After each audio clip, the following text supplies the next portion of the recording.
एक खजाना हमें बेबहा मिल गया। हम तो थे बेखबर, हाँ हम तो थे बेखबर अपनी ही ज़ात से। तुझसे पूछा तो अपना पता मिल गया। तुझसे पूछा तो अपना पता मिल गया।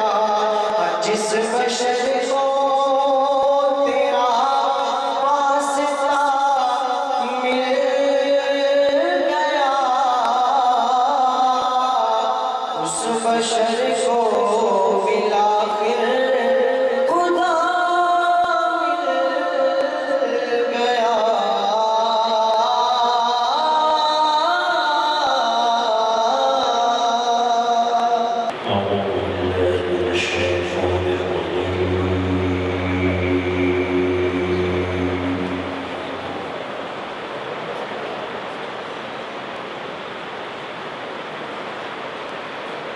بسم الله الرحمن الرحيم.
كالذين نسوا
الملك القدوس السلام المؤمن المهيمن العزيز الجبار المتكبر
کرنا چاہتے ہیں اور سب کو ذوق سے سننا بھی چاہتے ہیں، کہیے انشاءاللہ۔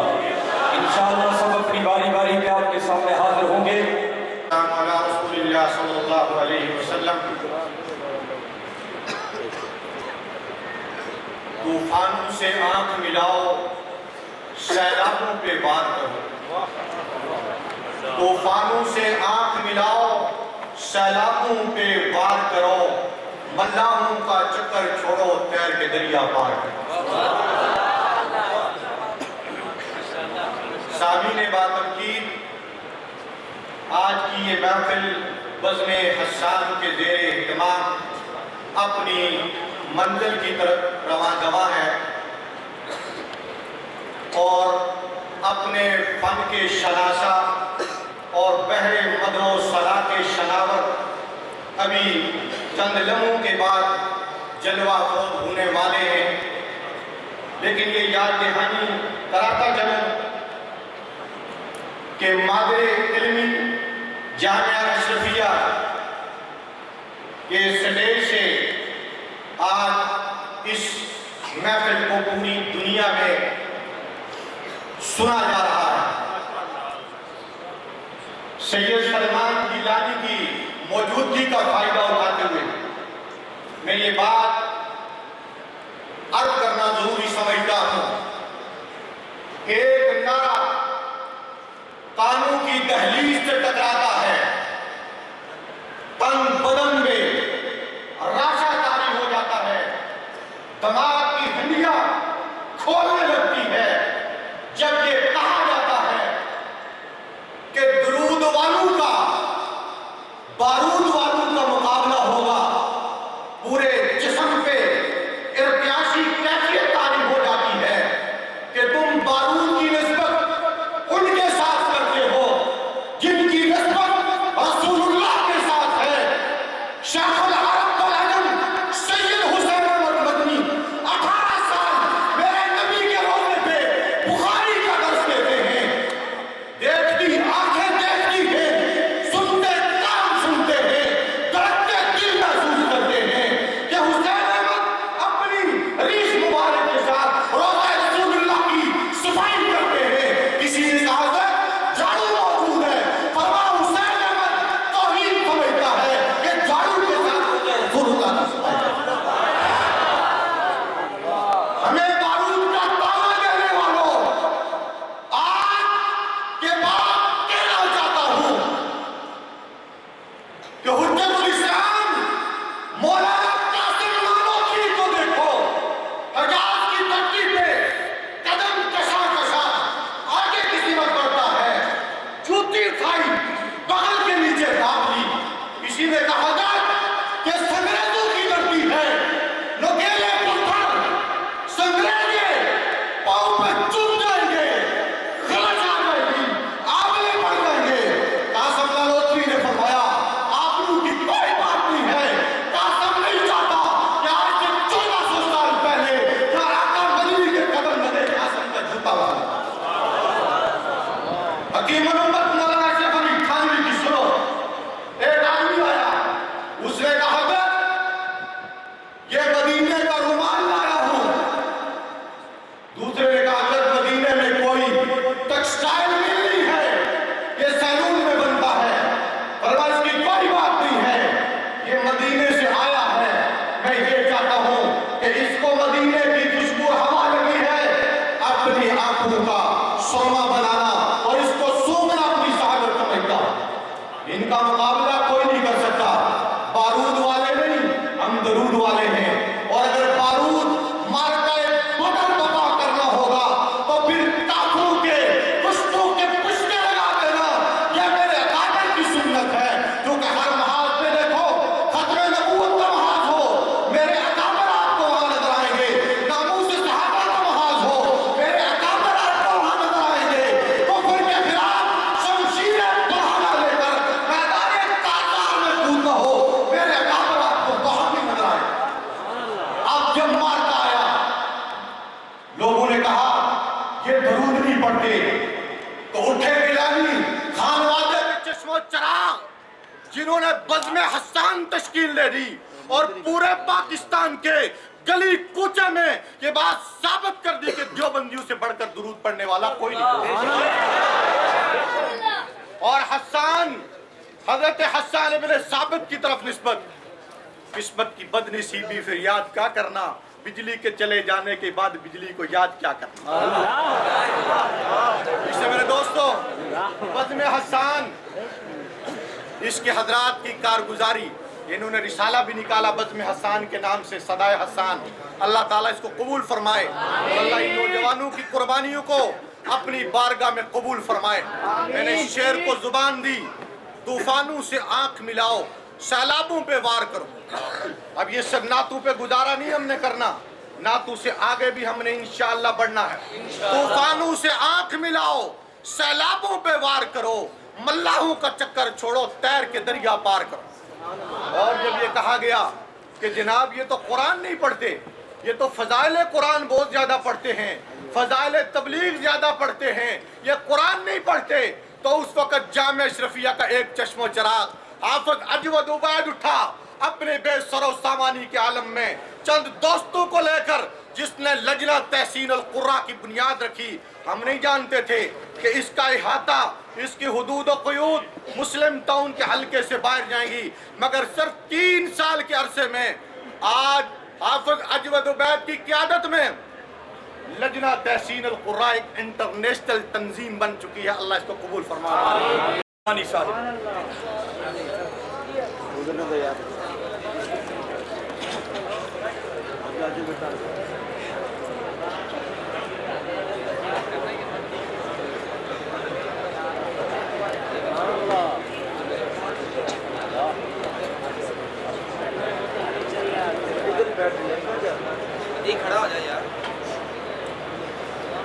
अब तशरीफ लाते हैं लाहौर के एक नन्हे मुन्ने मारूफ सना खान मुस्तफ़ा जनाब हाफिज मोहम्मद अबू बकर लाहौरी साहब तशरीफ लाएं और अपनी हाजिरी लगवाएं।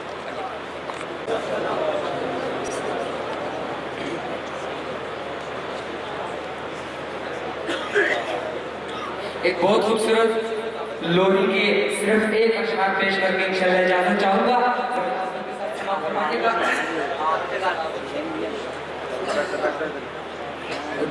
उजाला तू, उजाला तू मेरे घर का हलीमा लोरी देती है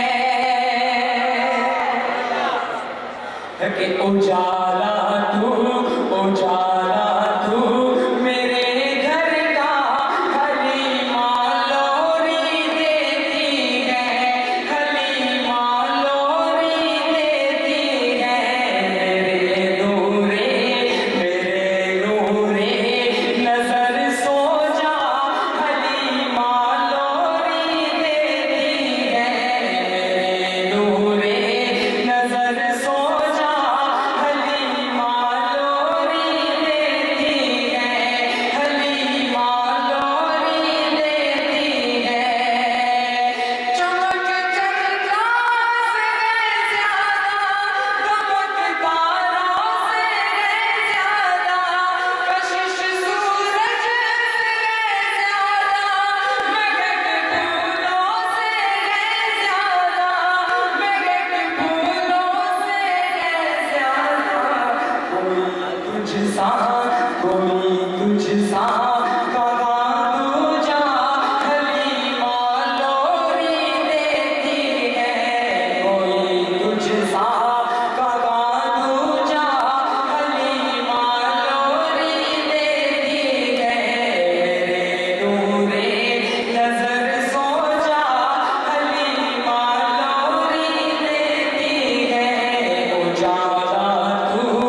نہ کیسے کھینچوں میں مدینے کی جانب نہ کیسے کھینچوں میرا دین اور دنیا مدینے میں بات کرنے لگا ہوں اپنے روزے میں زندہ ہے میرا نبی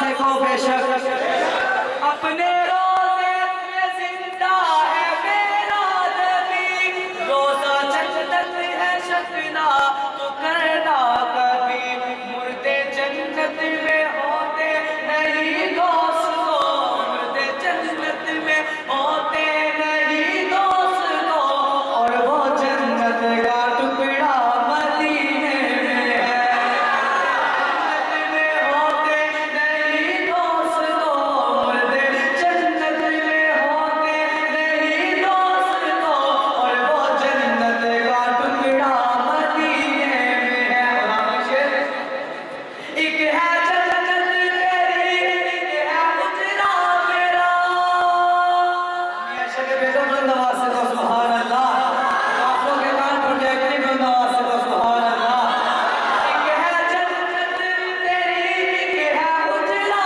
میرا میرے مولا بتا اب میں جاؤں کہاں بھیج دی رب نے جنت اسی اجرا میں بھیج دی رب نے جنت اسی اجرا میں امی عائشہ کا حجرہ مدینے میں ہے رب نے جنت اسی اجرا میں امی عائشہ کا حجرہ مدینے میں ہے میری الفت مدینے سے یوں ہی نہیں میرے آقا کا روزہ مدینے میں ہے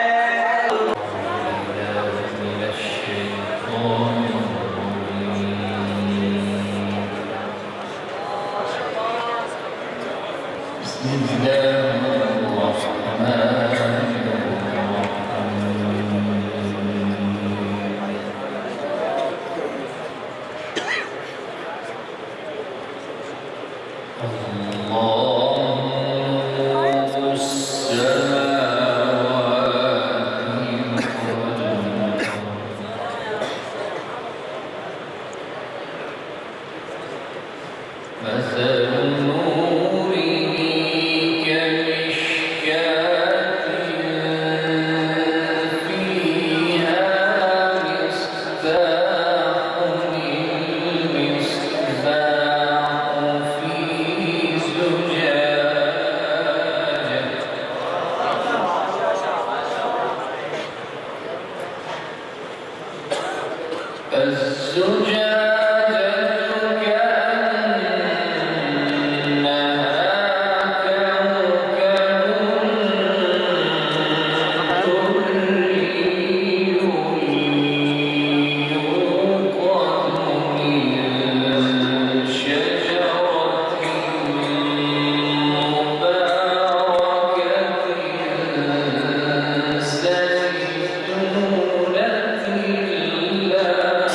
لا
رب شان حدود بتایا ہے وچ قرآن دے آیا ہے صلو علیہ وسلم تسلیما رب فرمایا ہے اللہم صلی علی سیدنا محمد اللہم صلی علی سیدنا محمد رب شان حدود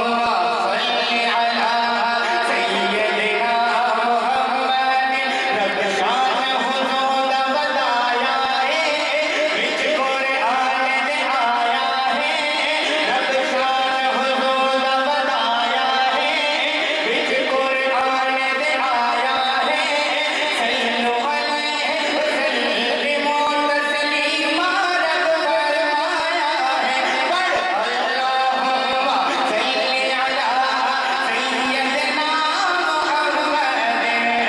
محمد اللہم صلی علی سیدنا محمد شہزادہ سرکار لوگو اس کا شہر مدینہ ہے شہزادہ سرکار لوگو اس کا شہر مدینہ ہے کھلا چل جانا لوگ کے اس کا یار مدینہ ہے کھلا چل جانا لوگ کے اس کا یار مدینہ ہے اللہم صلی علی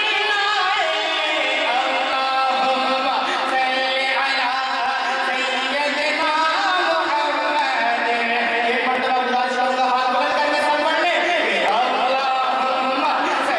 علی سیدنا محمد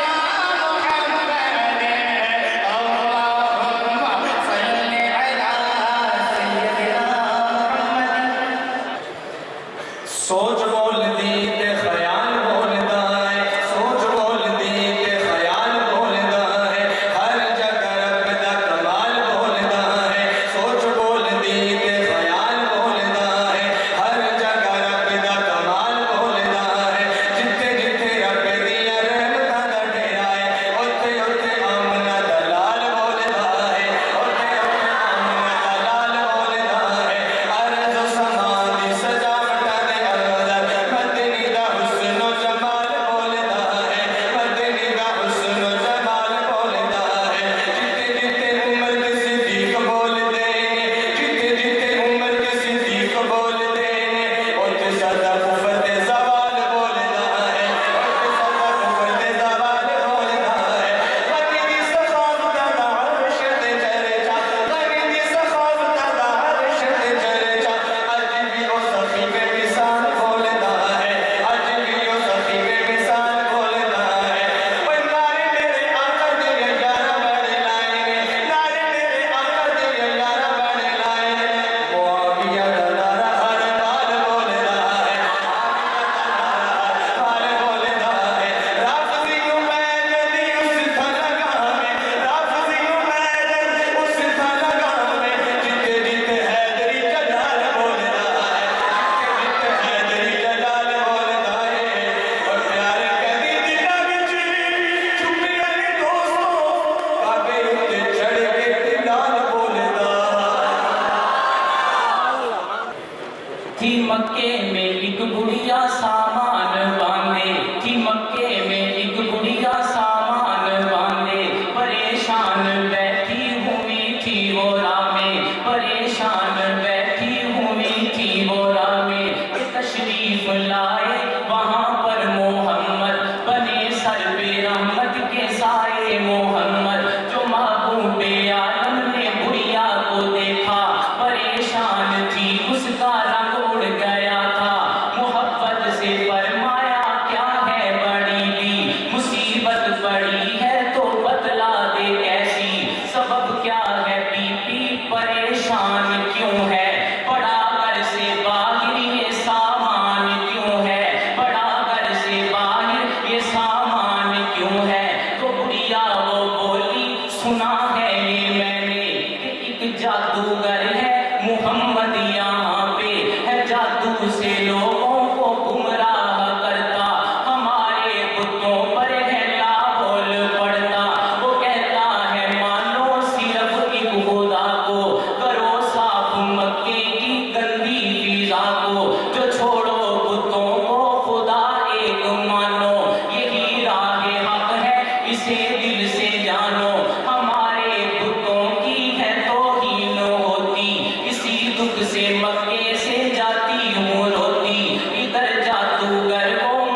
من الشيطان الرجيم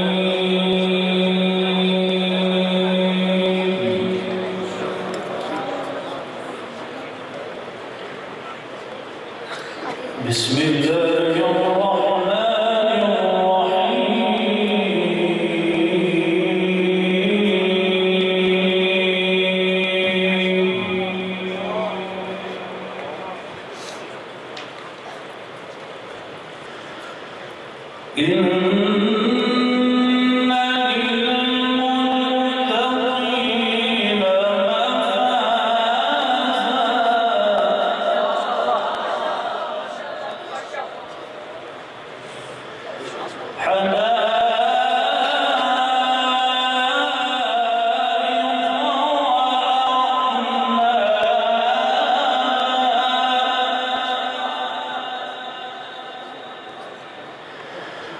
بسم الله الرحمن الرحيم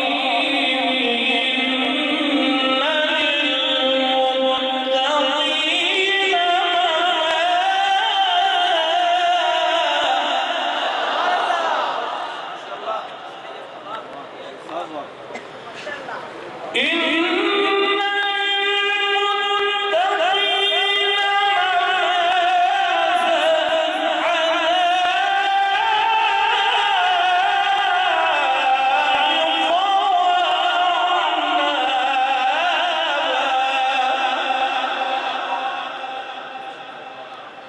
وكواعب أترابا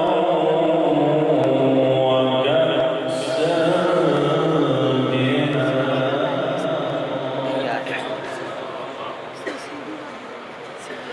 لا يسمعون فيها لغوا ولا كذابا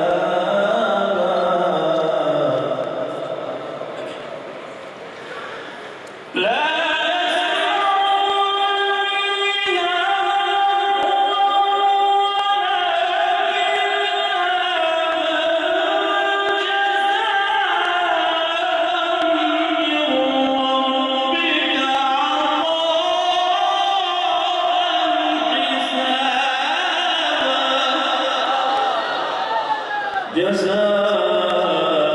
جزاء من ربك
सहन में आका बैठे होंगे, सहन में आका बैठे होंगे, गिरद सहाब का जुर्मट होगा।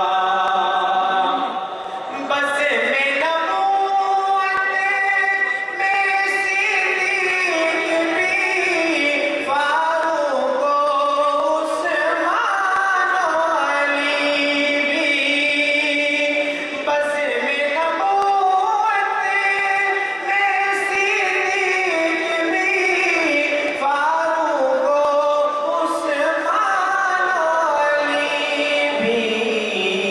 चारों यार सितारे होंगे, बीच में चांद चमकता होगा।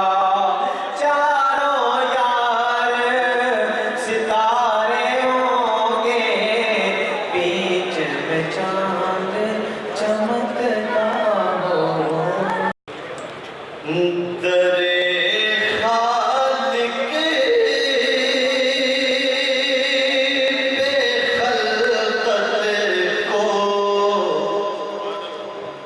झुकाया कमली वाले ने। दरे खालिक बेखलकत को झुकाया कमली वाले ने। चरागे अमन व आफियत जलाया कमली वाले ने। चरागे अमन व आफियत जलाया कमली वाले ने। वो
न पूछो सीरत हसनैन की अज़मत कमाली का,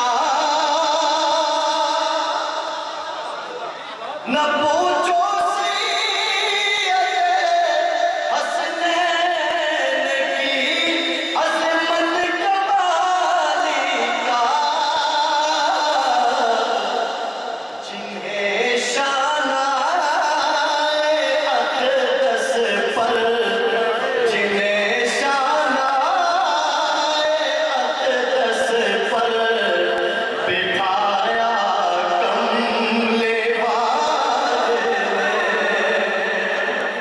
जिन्हें शानाए अक़दस पर बिठाया कमले वाले ने।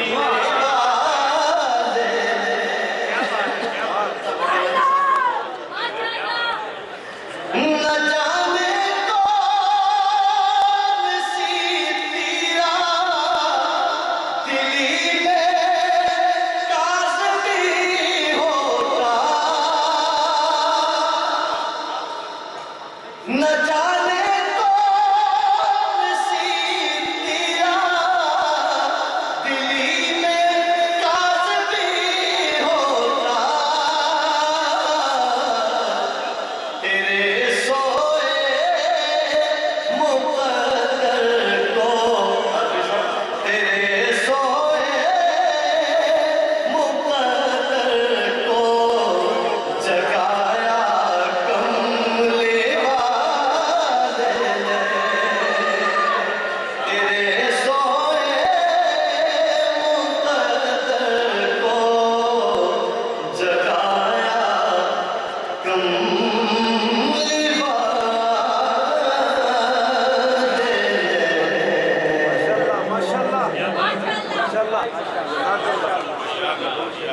बहुत खूब। नहीं पढ़ने दे दी, पढ़ने दे, पढ़ने दे।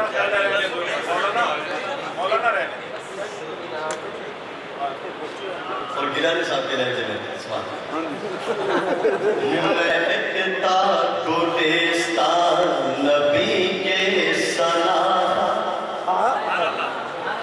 महकता गुलिस्तान नबी के सना, ये फख्र सुल्तान नबी के सना, ये फख्र सुल्तान नबी के सना, मोहम्मद की सीरत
दम से तेरी हयात सारी आबिद है जिनके दम से आबिद हर एक पल है उन पर दरूद पढ़ना।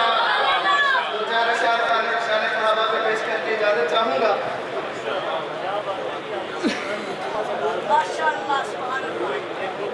जी दिल जान से आका के वफादार सहाबा, दिल जान से आका के वफादार सहाबा हैं अज़मत इस्लाम के मीनार सहाबा। और सब शीर शक्कर बाहम दुश्मन के मुकाबिल, सब शीर शक्कर बाहम दुश्मन के मुकाबिल एक सीसा पिलाई हुई दीवार सहाबा। और हम नाम के वो काम के उस शाह मोहम्मद, हम नाम के वो काम के उस शाह मोहम्मद लुटवाने को जहाँ रहते थे तैयार सहाबा। और सिद्दीक उमर और बनी हैदर कररार अफजल है निराले हैं यही चार सहाबा। और मैदान में टिकते न कभी उनके मुकाबिल कुफ्फार के जब करते थे जलवार सहाबा। वो रूम के भी और वो ईरान के फातिह, वो रूम के भी और वो ईरान के फातिह जर्रार हैं जर्रार हैं जर्रार सहाबा। और हैं आज तलक जख्मों को वो चाटते फिरते, हैं आज तलक जख्मों को वो चाटते फिरते, कुफ्फार को वो मार गए मार सहाबा। और खुलासा है वो लोग जो हुबदार हैं असहाब के आबिद।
میں بیٹا علی ہے کا جرت میرا شیوا ہے محمد کی نبوت سے عقیدت میرا شیوا ہے میں بیٹا اللہ مجھے شہادت کی موت نصیب فرمائے اس کے دل میں چمک ہے بولیے گا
الیکشن ابھی ہونے والا ہے تو آپ نے کوشش کرنی ہے کہ ایسے لوگوں کو منتخب کریں کہ جو اسمبلی میں جا کر کم از کم اسلام کی بات کریں، اسلام کی بات کریں، شریعت کی بات کریں۔ ایسے لوگوں کو مت لائیں کہ جن جن سے پوچھا جائے درود شریف پڑھو تو شروع کر دیں قل اللہ احد اللہ الصمد. کیسے لوگ؟ ایک آدمی سے پوچھا کہ قرآن کے پارے کتنے تو کہتا ہے 32. اور ایک آدمی سے پوچھا کہ دعائے قنوت کون سی نماز میں ہے تو کہتا ہے جی فجر کی نماز. اللہ کا واسطہ ہے مہربانی کریں ایسے لوگوں سے جان چھڑائیں. اور میں جو بات کرنے لگا ہوں ابھی سنیے گا جتنے لوگ بیٹھے ہیں جن کے بازوں میں طاقت ہے محبت کے اظہار میں. اگلی بات توجہ. سرداری ہو یا پرویز ملک رحمان ہو یا شیرین. سنو اگلی گل. اگر ڈرنے ہو تو پھر نہ بولے ہو.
سب ہے مدینہ نہیں کیوں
أنا العبد الذي كسب الذنوب وصدته الأماني أن يتوب